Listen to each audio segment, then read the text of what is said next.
নমস্কার, সুভদ্রা রান্নাঘরে আমার সকল দর্শক বন্ধুকে জানাই স্বাগত। আমি শিউলি।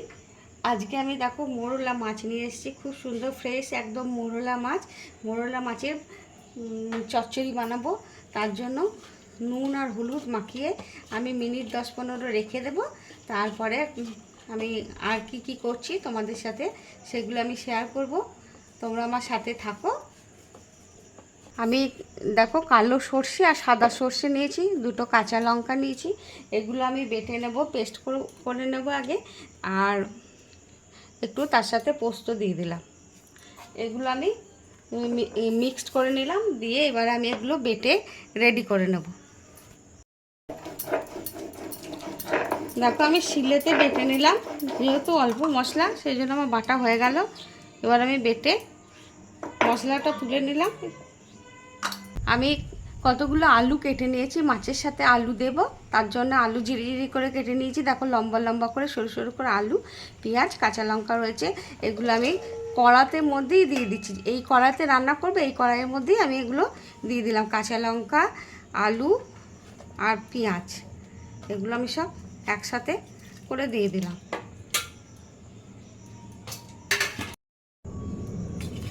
এবারে দিয়ে দিচ্ছি টমেটোটা দিয়ে দিলাম। এবারে দেখো যে আমি সর্ষে পোস্ত বেটে রেখেছিলাম ওটা দিয়ে দিলাম। এবার আমি হলুদ দিয়ে দিলাম, একটু কাশ্মীরি রেড চিলি পাউডার দিয়ে দিলাম কালারটার জন্য, স্বাদ অনুযায়ী লবণ দিয়ে দিলাম, আর সর্ষের তেল দিয়ে দিচ্ছি। বেশ অনেকটা একটু বেশি করেই সর্ষের তেল দিয়ে দিলাম।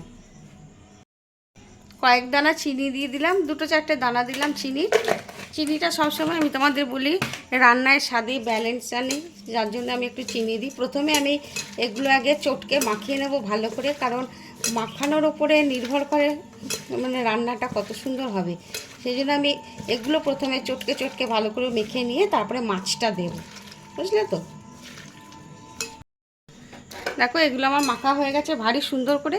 এবারে আমি মাছটা দিয়ে দিচ্ছি। মাছগুলো 20 মিনিট 10-15 হয়ে গেছে রাখা। মাছেও নুন দেওয়া আছে, নুন হলুদ মাখানো রয়েছে। এবারে আমি মাছটাকে দিয়ে ভালো করে তলা উপর করে দিয়ে দিলাম। এবার আমি যে বাটিটায় মশলা করেছিলাম সেই বাটিটা ধুয়ে জলটুকুনি দিয়ে দিলাম।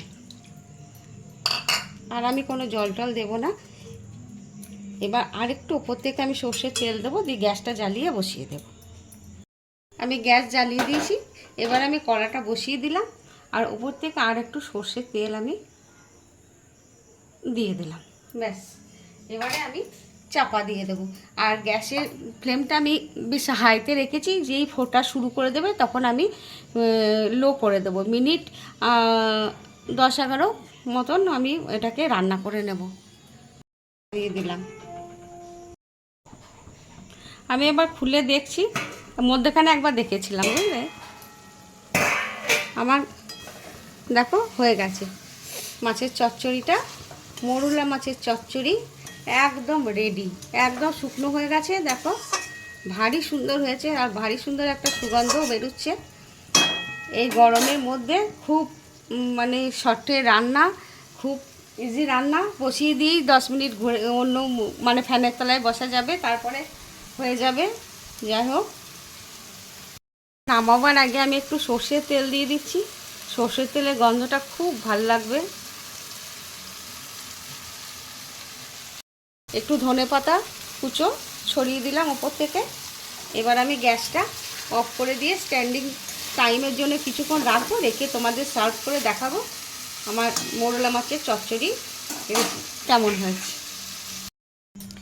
আমার মোরলা মাছের চচ্চড়ি রেডি, হাতে মাখা চচ্চড়ি রেডি, এবং সার্ভ করে দিয়েছি। তোমরা এইভাবে অবশ্যই একবার বানাবে, বানিয়ে খেয়ে দেখবে অসম্ভব সুন্দর হয়, অনবদ্য হয় খেতে। আমি তোমাদেরকে কথা দিচ্ছি, একবার খেয়ে বানিয়ে দেখো। যদি ভালো না লাগে তখন তোমরা আমাকে বলবে। যাই হোক, তোমরা সবাই ভালো থাকবে, সুস্থ থাকবে। তোমাদেরকে সকলকে জানাই অসংখ্য ধন্যবাদ, অনেক ভালোবাসা আমাকে এইভাবে সাপোর্ট করার জন্য এবং আমার পাশে থাকার জন্য। তোমরা সবাই ভালো থেকো। তাহলে আজকের মতন রাখছি, টাটা।